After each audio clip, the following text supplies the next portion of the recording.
Saya teringat sejak waktu kecil lagu bom nuklir diledakkan. Perdamaian, perdamaian. Kita menginginkan perdamaian, tapi kita senantiasa memproduksi daripada senjata-senjata pemusnah massal. Ini adalah sebuah ironi. Ini adalah sebuah hal yang tidak masuk akal, di mana kita ngomong kita harus berdamai, sementara ada satu negara ingin menguasai negara lainnya. Sementara ada orang pemimpin yang mengatakan, saya bertanggung jawab terhadap warga saya agar warga saya aman dan tentram, tetapi dengan itu semua dia serang negara orang lain, sehingga negara orang lain itu bangsanya menjadi mayat-mayat yang bergelimpangan. Ini adalah ironi-ironi dunia. Namun kita tidak boleh menjadi putus asa. Takdir memang itu sudah ditentukan. Adaptasi dengan segala takdir memang harus. Tetapi saudara-saudara, upaya-upaya yang maksimal sebelum apa yang terjadi di negara orang lain itu terjadi di negara kita harus dilakukan secara preventif. Setiap celah yang akan mengarah kepada perpecahan, yang akan mengarah terhadap adu domba antar anak bangsa harus langsung dihentikan. Maka anak-anak kita jaga, ibu-ibu yang hadir ini, anak-anaknya jangan sampai terkena ideologi-ideologi yang akan merongrong dan menghancurkan kenasionalan kita bangsa Indonesia. Ideologi-ideologi fundamentalis, radikalis yang ingin mengganti dasar negara Indonesia menjadi dasar negara apapun, baik itu komunisme, baik itu Islamisme dan lain sebagainya, harus segera dihentikan. Harus segera diminta anak-anak kita untuk berhenti dan kembali kepada jalan leluhur-leluhur kita. Makanya Islam yang banyak di Indonesia ini hari ini dipegang adalah Islam Ahlus Sunnah wal Jamaah ala tariqah Imam Asy'ari dan Imam Maturidi, di mana akidah Asy'ari ini adalah akidah tawassutiyah bainal ifrati wat tafrid. Fikihnya fikih madhab Syafi'i, itu pula adalah fikih yang tawassut antara ahlur ra'yi dan ahli hadis. Tasawufnya tasawuf Imam Al-Ghazali dan Junaid Al-Baghdadi, itu juga tasawuf yang tawassut. Banyak sekarang tasawuf yang sampai meninggalkan ibadah. Ada lagi tasawuf yang hanya mencukupkan diri, ingat dan berbuat baik tanpa menjalankan puasa Ramadan, tanpa haji ke Ka'bah. Hajinya cukup di Sunan Gunung Jati Syarif Hidayatullah. Ada ajaran yang hajinya ke Cirebon, ngelilingi makam Sunan Gunung Jati karena katanya cukup, tidak usah pergi ke Mekah lagi, apalagi ngantri sampai 30 tahun. Ajaran-ajaran tasawuf yang kita pegang dari zaman Wali Songo sampai hari ini adalah tasawuf tawassutiyah Imam Al-Ghazali dan Junaid Al-Baghdadi. Tariqahnya adalah tariqah Syatariyah, tariqah Qadiriyah, tariqah Syadiliyah, tariqah Rifaiyah. Itu juga adalah tariqah tawassutiyah. Nabi Muhammad sallallahu alaihi wasallam dilahirkan untuk membebaskan manusia dari belenggu penjajahan syirik. Pancasila dilahirkan di Nusantara untuk menjadi pembebas dari belenggu perpecahan. Undang-Undang Dasar Proklamasi Kemerdekaan Indonesia rahmat dari Allah Subhanahu wa Ta'ala untuk membebaskan kita dari perbudakan kemanusiaan, penjajahan, kolonialisme. Dan ini harus dijaga kemerdekaan yang sesungguhnya. La fadla li arabiyyin ala ajamiyyin wala li ajamiyyin ala arabiyyin illa bitaqwa. Tidak ada keutamaan orang-orang Arab terhadap orang-orang Ajam, tidak pula orang-orang Ajam mengalahkan orang-orang Arab illa bitaqwa, kecuali dengan takwa. Inilah ajaran pembebasan dari Rasulullah Muhammad sallallahu alaihi wasallam. Kullun nasi min Adam wa Adam min turab. Setiap manusia berasal dari Nabi Adam dan Adam berasal dari debu. Siapa orang yang merasa lebih tinggi berdasarkan zatnya terhadap orang lain, maka dia keluar daripada ajaran baginda Nabi besar Muhammad sallallahu alaihi wasallam. Hanya iblis yang mengatakan dirinya secara zat lebih baik daripada Adam. Orang pertama kali yang sombong terhadap zatnya, sombong terhadap takdir penciptaannya dari Allah adalah iblis. Kalau hari ini ada satu suku merasa lebih mulia dari suku lainnya atas nama takdir dari Tuhan, maka orang ini mencontoh ilmunya iblis. Karena kita terlahir dari suku Jawa, kita tidak memesan kepada Allah, betul? Kita jadi orang Sunda, tidak mesen dari Allah. Kita hidungnya mancung, tidak mesen dari Allah. Yang pesek apalagi.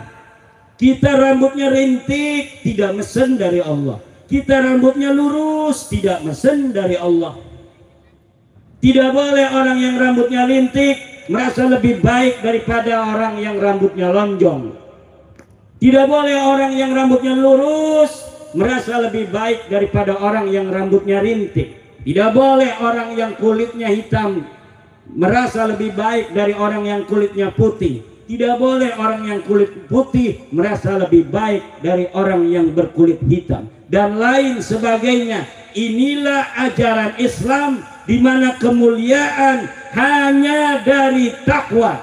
Inna akramakum indallahi atqakum. Sungguhnya orang yang paling mulia di antara kalian adalah orang yang paling bertakwa.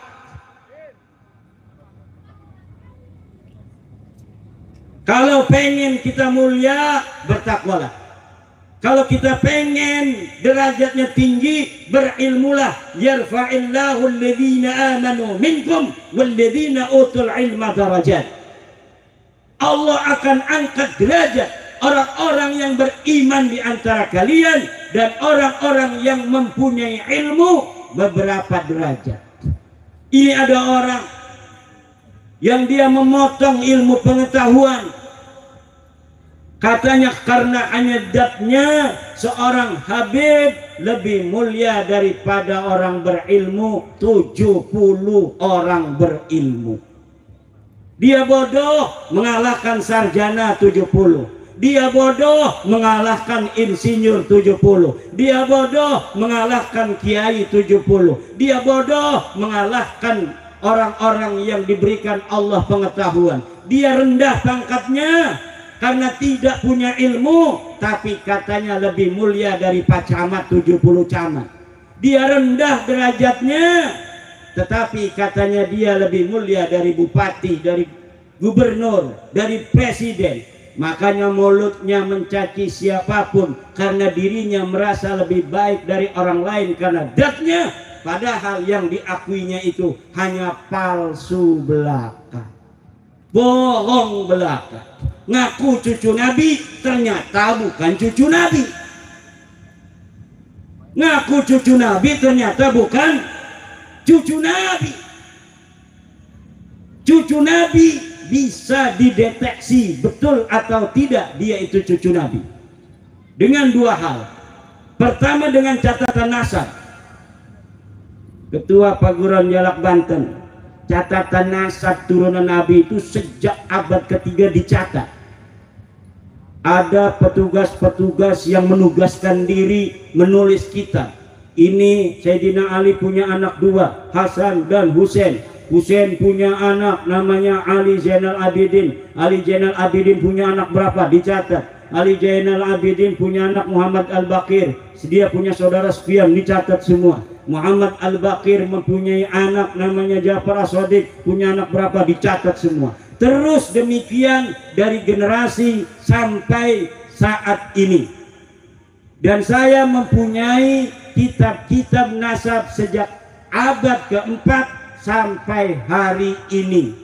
Dan ketika saya lihat orang yang mengaku cucu Nabi di Indonesia ini yang bergelar Habib itu ternyata tidak terbukti secara pustaka mereka adalah keturunan dari baginda Nabi besar Muhammad sallallahu alaihi wasallam.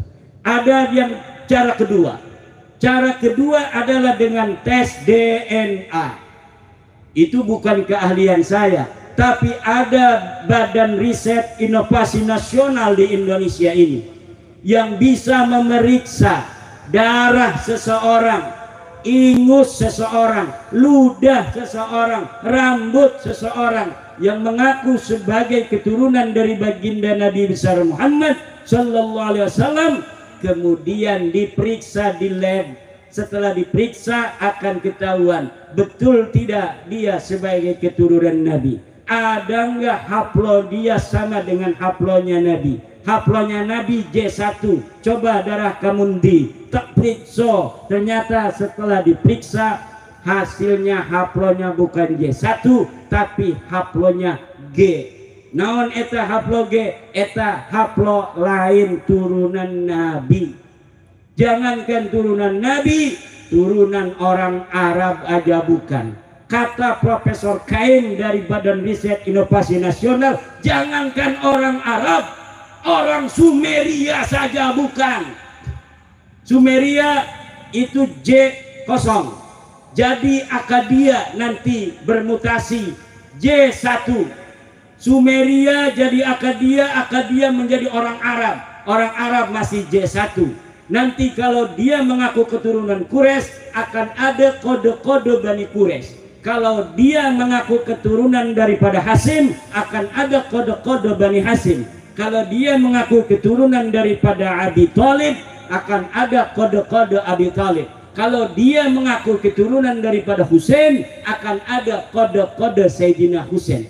Dan setelah diperiksa mereka dari 5 orang Indonesia dari klan mereka yang sudah tes DNA tidak ada haplo J1-nya, tidak ada kode genetik daripada keluarga Bani Quraisy, tidak ada kode genetik dari keluarga Bani Hashim, dari keluarga Bani Abi Thalib, dari keluarga Sayyidina Husain. Kalaulah secara pustaka tidak terbukti, DNA juga tidak terbukti, lalu dengan apa kita harus percaya bahwa mereka keluarga besar keturunan daripada baginda Nabi besar Muhammad sallallahu alaihi wasallam? Marah-marah sama kita, katanya tetap kami keluarga Nabi, turunan Nabi. Jangan jadi orang yang menghina keturunan Nabi. Kita tidak boleh menghina turunan Nabi, tapi ente bukan keturunan Nabi. Buktinya di pustaka tidak ada, di DNA tidak terbukti. Lalu atas dasar apa kami menganggap Anda sebagai keturunan dari baginda Nabi besar Muhammad sallallahu alaihi wasallam? Jadi dengan maulid baginda Nabi, Allah telah katakan, "Wa ma kana Muhammadun aba ahadin min rijalikum." Tidak adalah Nabi Muhammad itu sebagai ayah dari lelaki kalian. Ayat ini mengandung tafsiran bahwa Nabi Muhammad yang pertama, tafsiran pertama, tidak mempunyai anak laki-laki. Laisa wa makana Muhammadun aba ahadin, bukanlah ayah dari laki-laki kalian, karena memang Nabi Muhammad tidak punya anak laki-laki. Tafsiran yang kedua, jangan panggil Nabi Muhammad hari ini dengan gelar-gelar kekeluargaan. Wahai kakekku, wahai ayahku, tapi walakin Rasulullah, panggillah Nabi Muhammad dengan Rasulullah. Siti Aisyah aja istrinya manggil Rasulullah, ya Rasulullah. Lah orang sekarang yang nasabnya nggak jelas manggil Rasulullah, ya jadi wahai kakekku. Di sebuah persidangan dia katakan, Nabi Muhammad, kakek ente apa kakek aneh? Ini adalah hilang adab kepada baginda Nabi besar Muhammad sallallahu alaihi wasallam. Di dalam ajaran kita Ahlussunnah wal Jamaah, kita dianjurkan, tidak wajib, untuk mencintai keturunan baginda Nabi besar Muhammad sallallahu alaihi wasallam. Tetapi keturunan Nabi yang asli, keturunan Nabi yang telah terbukti secara catatan dan terbukti secara ilmu pengetahuan biologi.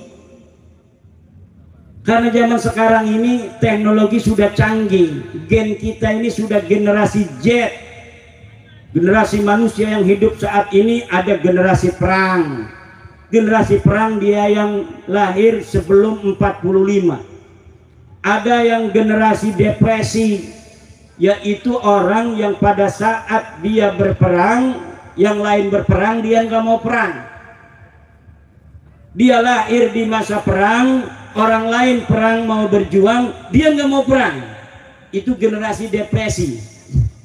Setelah generasi depresi, ada generasi baby boomer, yaitu mereka yang lahir 46 sampai 64. Tahun 65 selanjutnya itu disebut generasi X. Saya ini generasi X, lahir tahun 76. Dari orang yang lahir 64 sampai 80 itu generasi X. Dari generasi X akan muncul generasi Y, yaitu milenial. Setelah generasi milenial, sekarang ini generasi Z. Mereka yang lahir dari tahun 97 sampai 2012. Anak-anak kita yang masih 10 tahun disebut generasi Alpha. Generasi Z itu 27% di Indonesia. Makanya para capres-capres ini sibuk bagaimana bisa untuk mengajak generasi Z memilih dirinya. Dia berkampanye kepada generasi milenial dan generasi Z.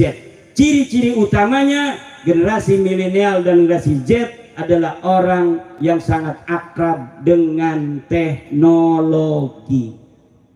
Kalau misalnya anak-anak Gen Z dan Gen Alpha ini adalah orang-orang yang akrab dengan teknologi, lalu ada orang yang tidak percaya pada teknologi, tes DNA mereka tidak percaya, katanya itu tidak terbukti, maka itu generasi mungkin generasi perang atau generasi depresi. Maka oleh karena itu yang paling harus kita jadikan patokan dalam hidup ini adalah takwa kepada Allah Subhanahu dan ilmu pengetahuan. Jangan lawan ilmu pengetahuan. Orang yang melawan ilmu pengetahuan akan tergerus oleh zaman. Dia akan dianggap manusia purba, manusia yang ketinggalan zaman, manusia yang tidak mempunyai masa depan. Manusia yang melawan teknologi hari ini adalah manusia yang akan ditinggalkan kehidupan. Wallahu huwal muwaffiqu ila aqwamit thoriq. Wassalamualaikum warahmatullahi wabarakatuh.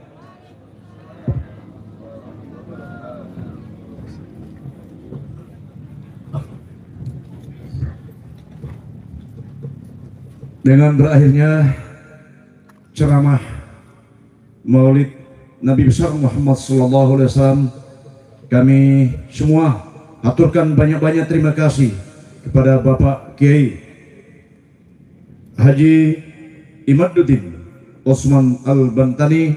Semoga beliau mendapatkan rahmat Allah Subhanahu wa Ta'ala dan pahala yang berlipat ganda Semoga kita semua yang mendengarkannya dapat mendapatkan pahala yang berlipat ganda pula.